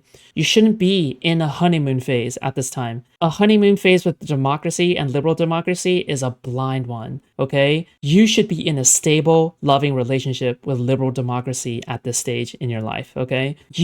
If you cannot recognize the flaws behind liberal democracy, then you are in an abusive relationship, okay? You're in an abusive relationship because you keep on getting abused, but you keep on coping and saying that you like it, okay? That to me is the cycle of abuse, all right? You gotta know when to leave, when to take a break, when to divorce, when to break up, all right? You have to treat liberal democracy like a lady, okay? You have to treat her right. But most of all, you have to be careful, all right? She's a fine-ass lady, okay? But she's a little wonky. She's a little slow. You have to be a little patient, okay? But most of all, you have to acknowledge her flaws, all right? Because if you can't have a good relationship. Even if it's valid reasons. That's just not what they're there. That's not what they're there to do, you know? Yeah, but it's maybe not. But when you're in a situation when, like, assuming that so your position is basically that Jack Smith in 2028 or whatever will hypothetically be able to just he'd be the one to actually finish these cases against Trump and probably against other people in his administration or other people in his inner circle who were helping out, like the likes of Eastman and Giuliani and all these other like. Those cases are those cases are fucking dead. So they're like dead. whatever, yeah, they're dead.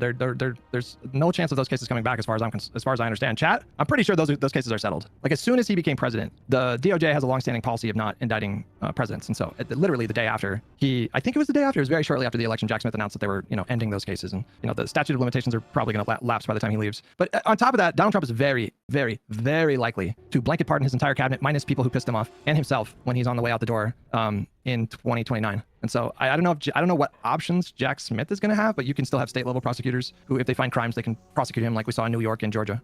Interesting. I don't know, the way I see it, that just doesn't feel like it's enough. It feels like a lot of people are being allowed to get away with shit, and I don't know if that's really going to stop the issue of Republicans like trying again later. If it's not, I mean, it sounds like as it is right now, there just isn't that much a president can do unless they eventually get 2/3 of Congress. I mean, you can violate the norm, like Donald Trump violated the norm. He issued a couple different executive orders instructing DOJ to investigate his political rivals. But my whole thing that I've been saying recently is like, well, look at how that's working out for him. It is not working out for him. Those cases are being laughed out of court. Grand juries are laughing them out of court. Janine For Pirro, very different reasons, correct? Right. right? Yeah, because there's no merit. You know, there's no merit. Yeah, but like, but yeah, but him doing that, Donald Trump doing that, has not helped his presidency. It's not benefited him in any kind of way. The public has like really turned on Trump in a way that even surpasses what happened during the first term. Like he is drifting now lower into like the mid 30s, and it's like death by a thousand cuts. It's like it's the ICE stuff, it's the economy, it's the tariffs, it's the corruption, it's all of it. Like he's just not. He is like petering out. He's like withering on the vine at the same Can vegans eat bugs? That's actually a good question. I have no idea. time. He's physically diminishing, and so the whole presidency is just so fucking pathetic. But the thing is, Trump has tried to go after people who he didn't really have anything on, right? So he tried to go after like tax filings and mortgage shit or whatever with that. Was it John Bolton and who else? It was Jack Smith was the other one he went after? I don't think he went after Jack Smith. Did he go after Jack Smith? I can't remember because I thought there was 3 people. I know one was John Bolton, right? It was Letitia James, Comey, and Bolton. Bolton, they actually. Was what I was thinking. Okay, yeah. Yeah, but like imagine, do you think that would be the same if, like, how do you think MAGA would be, or how do you think even some independents would be if Trump had done that and he had actually found someone who had been guilty of something quite horrible? Like, I think the victory laps would be fucking all over the place. They'd be so vindicated by that in their own spheres, and they would pass that confidence on to the rest of the public when they're talking to them. Wait, hold on. I want to jump in. Would you acknowledge that what I proposed just carries none of the risk that I'm talking about? Yeah, it does. Yeah, like, so assuming that they go through. Oh my God, he's doing the same thing again, where it's like you have to acknowledge, like blah blah blah blah. Oh my God, he's just using the same tactics over and over again against different people. Oh my Lord, like he's just doing he has like a dialogue tree. Fuck me, dude. Hey David, thank you for your tier 2. Bro, didn't Hutch literally say Garland was a stellar AG in this conversation earlier? I don't fucking know. His entire worldview is incoherent. Just look at one of my tweets about Hutch, okay? Like his framing of the world has tons of contradictions that makes no sense to me. Here, let me just read out my tweet, okay? Because I think it's the best way to put it. Because it just makes no sense. I realized that after 3 dates with Hutch, I still don't understand. Not because lack of good faith, but because it's incoherent. The threat is immediate, yet it is not. We have power, yet we are afraid of retaliation. It's a liberal, but we came back from worse. So basically, his worldview is full of contradictions. That makes no sense, right? Like his worldview is liquid, right? It is whatever he presents in order to win the argument at the time, right? It's almost bad faith. It is bad faith, I would say. I would say no. I would probably say it's a bad faith, yeah, because your worldview is not consistent. So instead, you shape your answer and you're trying to make it both black and white at the same time when it can only be one color, right? Or whatever. Meanwhile, if you look at my worldview, right?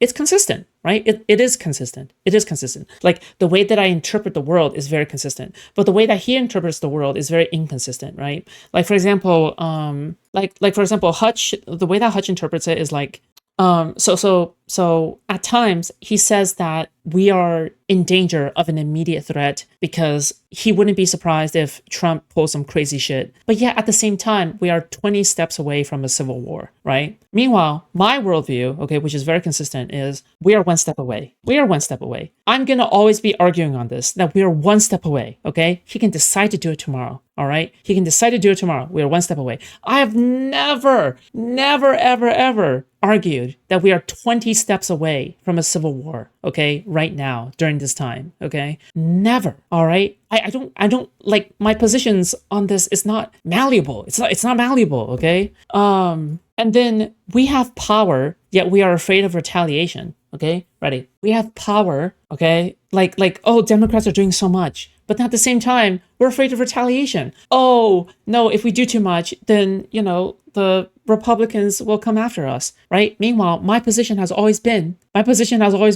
you need to be more forceful, okay? You have power. You just need to use it and not be afraid of using it, okay? Because at this point, there is no standards here, right? Looking good today. I love the hair. Thank you. I appreciate that. But like, I don't know. It's just like the way I interpret things is so consistent, but he's just so inconsistent. I don't know. But, in the way that you're saying they do, then I could easily say that the argument was just to not point. Yeah, it's an inconsistent and if worldview. Newsom did it, I would rather he did it by pointing. If he can achieve all the same outcomes, or pretty much the same outcomes, without breaking a norm, then obviously I prefer that in principle. Yeah. I'm saying he can. He can do that. You can have private conversations. You can have when you're interviewing your candidates. You do have to be a little bit careful because those candidates are going to be they're going to give testimony on the Senate floor, and the Republicans are going to ask him, "Did you have any conversations about this?" That's what happens every single time there's these kinds of confirmations. But you can get there with dog whistles and winks, and there's clever ways to kind of get around that. And I fully support it. Like I do think that hypothetical President Newsom, when he's interviewing candidates to be AG, I think he should probe them in a way that. I like how monochromatic you are. Like, are you talking about my clothes? I would say so. sort of avoids any kind of like Pretty problems. monochromatic and in pick someone fashion. who he feels confident will go after the previous administration. I fully support that. But the way that I'm hearing you propose and Destiny propose and my Live and Learn guest propose, they want like explicit, they want him to Black and white. campaign on, we are going to investigate the previous administration. And there's problems with that too, by the way. There's no evidence. There's other pragmatic reasons for being against this. There's no evidence that this is a successful electoral strategy. That's not how Democrats have had successful election cycles in the era of Trump. Well, They didn't. sorry, go on. Well, it's just a really quick point, but like out of 5 election cycles during the Trump era, 2016, 2018, 2020, 2022, and 2024, Democrats have had 3 winning election cycles, 2018, 2020, and 2022. And all 3 cycles, they were not running on like Trump bad stuff. They were way more focused on, in 2018, it was about protecting healthcare. In 2020, there was some Trump bad stuff, but it was more a general kind of like return to normalcy, like return the like competent rollout of the vaccine, these kinds of things. In fact, like the most Trump bad election that campaign that we saw was from Kamala. Mm-hmm. She was doing way more Trump bad than any of the previous election cycles, and she lost. And so like, I don't understand why my Okay, but losing because you have 107 days is not the same as losing because you mentioned Trump bad too much, right? Like, can we just be fair here? Like, how am I more fair to Kamala than you are fair to Kamala? Like, come on, dude. Kamala is like the definition of a liberal. Like, she is the most liberal to ever liberal. Okay, like she is such a liberal. Like, I don't know how else to say liberal it. compatriots, or I thought we're liberal. Why am I defending Kamala more than you? They don't. Voters don't want to hear like hyper-partisan attacks in this kind of way. Oh my god. It depends on when, though, right? Like in 2022, in the midterms, if I remember correctly, the polls there showed that for voters, the top issues I think were just under inflation. You had. No, I'm good. I think I found a place, but we need to verify. Okay. What was it? Democracy, wasn't it? Like securing or like upholding democracy. That was a big issue. Like, yeah, Hutch just gave the lefty critique. It wasn't that far off. He did. I think it was Pew. Yeah, Fuck me, dude. It seemed like it was a top issue just under inflation, and obviously that would have been again like another good time to propose something a bit more radical because again that's like that's when January 6th was still fresh in people's memories, right? Like obviously now it might be harder. You got to be careful with that. So first of all, I think the second most important issue was reproductive rights because the Supreme Court had just ended Roe v. Wade like a few months before the midterms. But you got to be careful with the 30% of Americans think that this election is about protecting democracy because a good chunk of those people that are answering that question are right wingers who think that voter fraud by illegal immigrants. I thought okay, maybe I have to find the poll, but I'm pretty sure it was one of those things where it was a majority of Democrats who were saying this because they split it up into like red and blue on Pew. I can just find it. Top issues, voters. No, but the question. So I'm sure that was important for Democrats, but the question is, what were the most salient important issues for independent voters? Like that's the bigger question. That's the bigger consideration. Okay, so this didn't say independent voters. This just said like economy. It was like top, and then second was future of democracy, and it was like 80% Democrat and 70 Republican. So okay. Yeah, make it that way you will. Yeah, so a decent chunk of those people were like their idea of the threat to democracy right now is they think that literally millions of illegal immigrants are voting in elections. Mm-hmm. But if you look in poll after poll after poll, and this is something I'm about to tell you something that's just. I made a comment on your video this morning that I think got nuked by YouTube or something. You? I have no idea. We typically don't hide shit like that. I don't know, but does not map to online political discourse at all. But the vast majority of Americans, when you ask them, want the parties to start working together again. They don't a debate that Destiny had on his lawsuit. Want the partisan bickering, which again, that is like if you glance at Twitter every day, you would not think that. But this is not true. I mean, this has been something that has been the case for years. This is why I think you're seeing candidates like Talarico in Texas. Are you familiar with him? No, but is this independents who are saying this or just everyone? It's everyone, but especially independents. Okay. It's everyone, but it's especially independents. But Talarico is he's this really interesting Texas Senate candidate out of Texas right now. But he's running on a platform that is explicitly avoiding partisanship. So he's saying it's not about Democrats. He's a Democrat, but he's like it's not about Democrats and Republicans. It's about keeping your eyes up at the oligarchs and the billionaires. It's kind of like a soft Christian liberal populism. But that's because he's speaking to a significant portion of the electorate they want to move past the partisan bickering. Talarico is losing. Is that true? Why is he bringing this up then? Yeah, that just seems like a hard thing to do. And obviously the solution to that is like, I wouldn't even say 99. It's like 100% of the work to achieve that needs to come from the Republican side. Like that's where like all the reform and all the change needs to come from them. Democrats are not the reason that's a problem. No, I agree. But then the question is like because again, like going back to the practicalities, I don't really I agree, but care how it's done. I just think it needs to, if there is a nice norm inclusive way to do it, then fine. It's just that for somewhere like the way that the American system works, like it failed up until 2024 and it's going to fail again if there isn't like substantial justice done. Didn't Stephen say that like Republicans have to be forced to defend their points? I think I'm believing in that so much right now. Like, why is it Republicans have to be forced to contend with the unhinged shit that they're doing all the time? I think they should be on the put people on who the tried spot, to coup the government and who fucked around with the time that they were in office as well, like under this presidency. And like I'm saying hypothetically, like if the norms don't achieve that, like if that outcome that you're saying doesn't happen, let's say Jack Smith does get appointed, but there are whatever other obstacles in the DOJ because they want to appear nonpartisan or whatever the fuck else, then that's a problem that I would be completely for the executive getting involved in. Like, would you feel the same way if if Jack Smith gets appointed at the DOJ, and then for some reason, like maybe because of the staffers there, or because of like maybe he's feeling pressure to not look nonpartisan, that he ends up going too slow, would you want the executive to get involved then? Or Has the lawsuit been covered yet? It's so easy. Just rewind the stream, okay? Like, why are people you like people take more time typing? I love you, okay? You didn't do anything wrong. But people take more time typing in the chat, asking about, have you covered this? Have you covered that? Have you covered this? Covered that? I guarantee you, streamers hate it when people ask that, okay? Streamers fucking hate it when people ask that, because you could have checked yourself, all right? Like, you could have made the intuitions, but why? It's just, my bad. You're fine, okay? Just, oh, Lord. Maybe. It is tough for me. Like, it's tough for me to get there. But I mean, I can't. I'll put it this way. Like, I can imagine the situation getting so extreme and the urgency reaching such a critical level that I could get behind something like that. does it become maybe for Garland as well then with Biden? I'm gonna ban you, Soap. Well, in the case of Biden, again, I think that if he would have fired Garland, who was at the time, apart from dragging his feet on Trump, Garland was a very professional, very solid attorney general.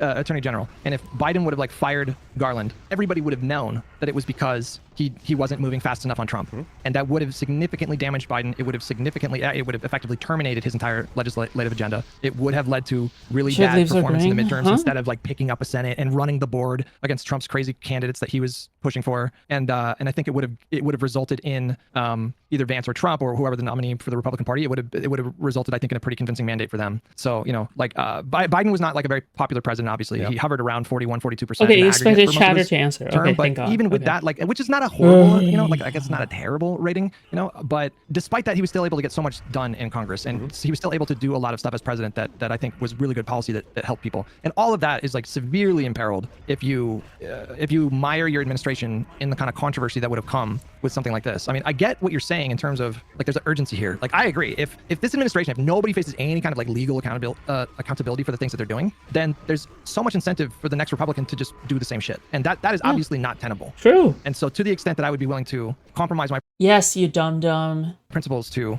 address that, it's a case by case. It's just in this particular case, I think your argument is kind of weak in the face of the risks and the alternatives that I think are better. Okay, but again, this specific hypothetical was about even if a Jack Smith DOJ still, for whatever reason, struggles to achieve the same to achieve the outcome the same way that the Garland one did, or even close to it, then it seems like you were giving a maybe for the executive getting involved, but that also carries the same risks, right? So whether it's Garland or Jack Smith, if there's a problem even with limits of the DOJ itself, because obviously the DOJ is it's a whole collection of people with different roles and agencies, but that's the only thing I'm maybe struggling with, because again, I'm happy to go with the normal way. It's just that if the normal way is not working, then the risks go both ways to me. I don't know how much you know about what they did with Brazil, because you know how Bolsonaro tried to coup the government in 2022 when he lost, and then he got fucking booted out.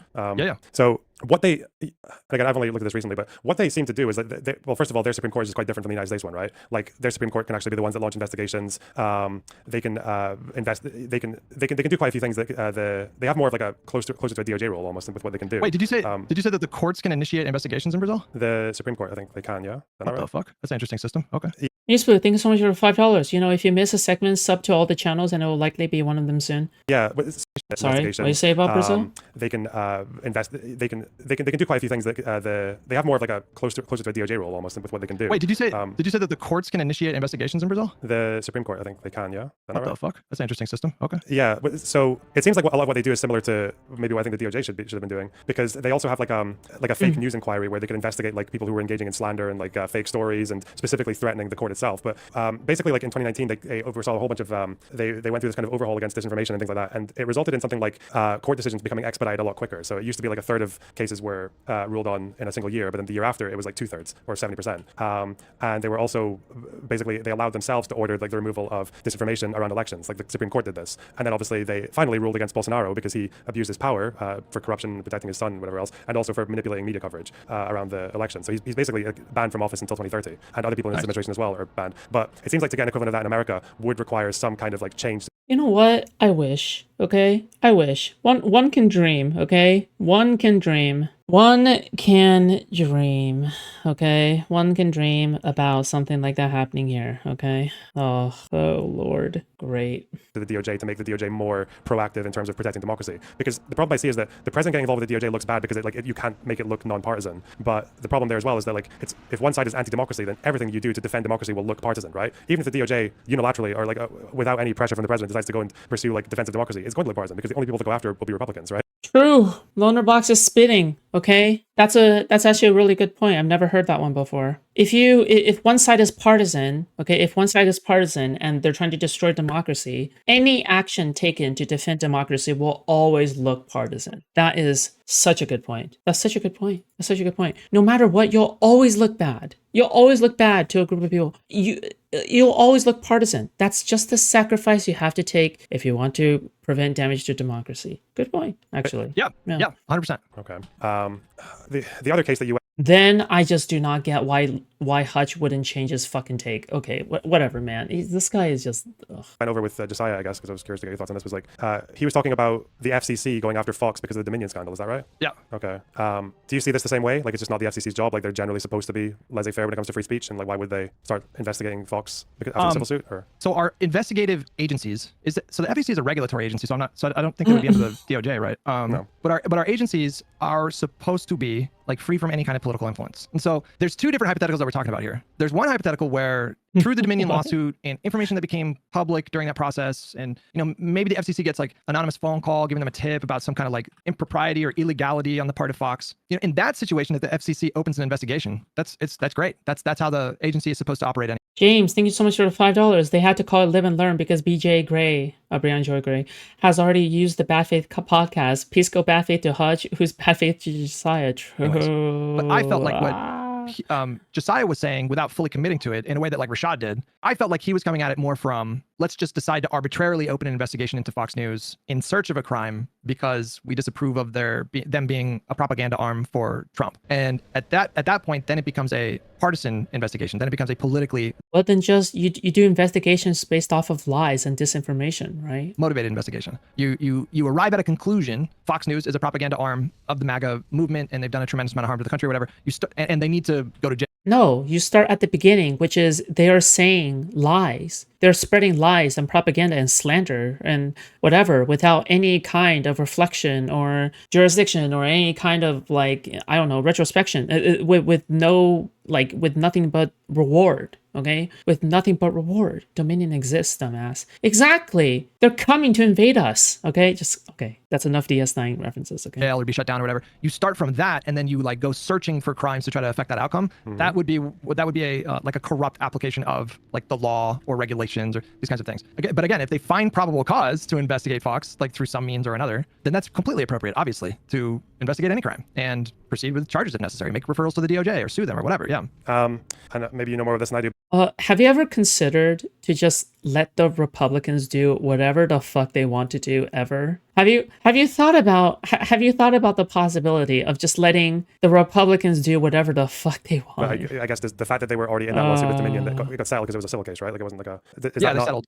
Yeah. Do you not still have? I don't know how it works with like breaking laws or like you still have to effectively like it's still breaking a law, right? If you do defamation, like that's like what it comes under the umbrella. I don't think so. No. Is it technically against the law to defame someone? I don't know the difference between like crimes and laws when it comes to like civil versus criminal. I don't. The point I'm more getting at is that like again you have I see like another issue where you've got Fox News, which is like a massive. I think it's still the most watched media organization in America, isn't it? For news, it's still the biggest one. It should be. It's been that way for a while, but they have competition now that they didn't have before, like Newsmax and OANN. So maybe not, but yeah. Yeah, there's still an issue there that they just get to kind of settle their way out of the settlement with Dominion, but then with everything else, they just get to carry on business as usual. Like, well, I just looked it up here right now. Defamation is not a crime in most of the United States, but it is generally against the law. Yeah, that's what I thought. Yeah, it's against the law. It's not a crime. Yeah. In the civil sense. Yeah. So sorry, what was your question? My question was more like whether or not that's a reason to go after them, like for the DOJ to go after them in the sense that they've already done this, like they've already or there's already there's already a good reason to believe that they have broken laws in terms of the discovery from the Dominion suit. So I don't know for sure because I don't know like entirely what DOJ protocol is, but I would assume that would not be within the purview of like something that DOJ would go after. Like that would be something that the FCC would maybe explore, and if they were violating some kind of regulation or something like that, they could be sanctioned or fined or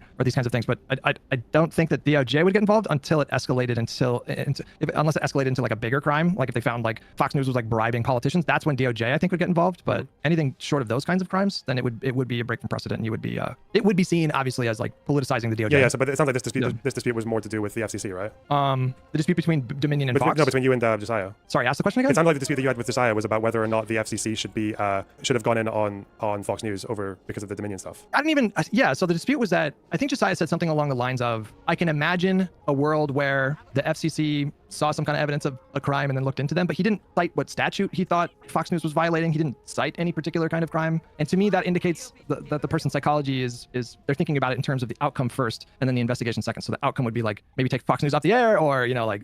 Well, I mean, maybe you already have an outcome in your brain. Sure. Like maybe you do actually have an outcome in your brain. All right. But you're still going to be very fair in the way that you process the information, right? Opening an investigation and having hypotheses is that should be fine, right? Like that it should be fine to like have in your head, okay, maybe this is something we're going to be looking for, right? You're really going to ask people to not have assumptions or not have any kind of predictions on how something will go. That's like psychologically impossible. That's psychologically impossible. You're asking for people to do the impossible, all right? So just because they have some idea, or maybe they're opening some investigation that may or may not pan out to something, oh, well, that paints you as biased, you're working from the way backwards or whatever the fuck, right? What a cucked way to go about things. Sue them into oblivion, and then you kind of work backwards and you're like, okay, let me see if I can find a crime. Like obviously if the FCC or DOJ discovered any evidence of a crime for Fox News or any other company or any individual, then that is their mandate to,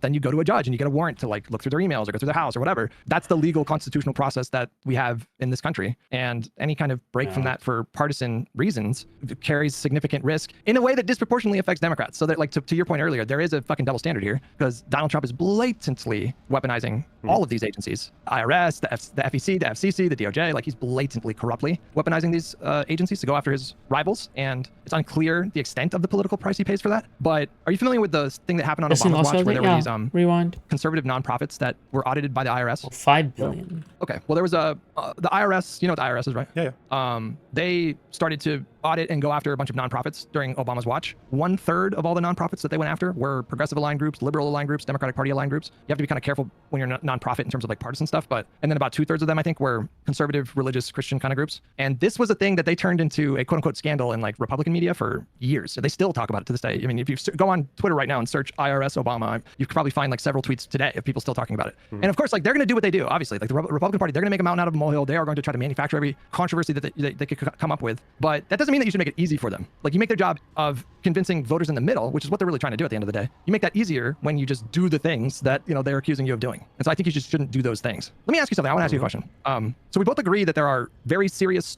one of the worst things is that Hutch just yaps too much, dude. Like he talks for way too long of a time. Okay, like, and you always feel as though like you're afraid of him cutting you off as well whenever he's like passionate about this kind of stuff because he's like frustrated or mad or whatever the fuck, right? Like it's impossible. It's impossible to have a conversation with him. He's not the kind of person who just asks a single question and allows you to answer or whatever. He's always the person that has to give some monologue or some I don't know, some kind of moral reasoning behind. Oh my lord, please spare me, okay? Just spare me the moral lecture, okay? Please spare me the ethical lesson, okay? Just please do something. Please do not subject me to your prattling, okay? What are you, a woman? Like, Jesus. Structural and systemic problems in the United States. Yeah. Like, I think that's what we're talking about. You're mentioning the fact that Donald Trump was even able to run again.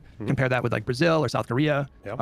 Structural imbalances with the Senate and the filibuster and the Electoral College, et cetera, et cetera. What do you think has a better chance of actually addressing these problems, maybe fixing these problems, building a big enough coalition to forge a big enough consensus to actually pass reforms, or aggressively / unethically / potentially illegally, if you're Rashad, going after the Republican Party and MAGA? Like which of those things do you think stands a better chance of actually? If you're talking about like election campaigning, is that what you mean? Like messaging, or? No, beyond messaging. I mean, like, doing things that would like violate norms and maybe violate laws, and there's like a spectrum of. Oh, like what they do hypothetically if they're in office in 2028, right? Yeah. Okay. Yeah. Would you? Yeah, go ahead. So to me, this all depends on like how, because it seems like you're almost making it sound like maybe almost like it solved the problem. It's just appoint Jack Smith to the DOJ and he'll deal with all the anti-democracy shit, right? Or at least in terms of Trump, which would be most of the battle. But I'm kind of coming from a place where like assuming this doesn't work, or assuming something like the Supreme Court comes in and they say, oh, by the way, these were official acts and you can't get prosecuted for them anyway if they were convicted. With things like this interfering. Yeah. I just want to say that I love pondering politics. He's my boy. And I love pondering politics. Oh no! What? Stop, please. Cringe. Just. I love insert name here. He's my boy. Anyway, this is why I fucking hate them. Just kidding. He's in my chat right now. Yeah, so this is all assuming that these kind of like proper ways that you're proposing don't actually work, and there are still other like significant institutional barriers to like actually achieving some kind of accountability from the Republican Party. At that point, then I do actually think breaking norms to go after the culprits is probably more important, because otherwise you're going to have this again. You might still have a 50-50 Senate and the filibuster and everything, or whatever else. Seems like yesterday Foods was glazing Hutch. What do you mean? I had another debate with Hutch yesterday. I think that's when I first found her. Okay, you realize that in any kind of argument between Pisco and Hutch, I will always support Hutch, right? Like in any conflict, okay, you're pretending as if I am some kind of malleable, like fucking wishy-washy, whatever. I've always been consistent in this. I support Hutch in Hutch versus Pisco. I support Josiah in Josiah versus Hutch. I support everybody else when it comes to the moderate issue versus Hutch. Okay, I've been consistent in these specific dynamics, right? Like I haven't changed in that ever. Like yeah. And Democrats just trying. Because when it comes to these specific dynamics, like these things are like what, you don't think I can support and not support a person at the same time when it comes to different issues? Like, oh, party politics, everything this person must say must be correct or whatever. Lefties.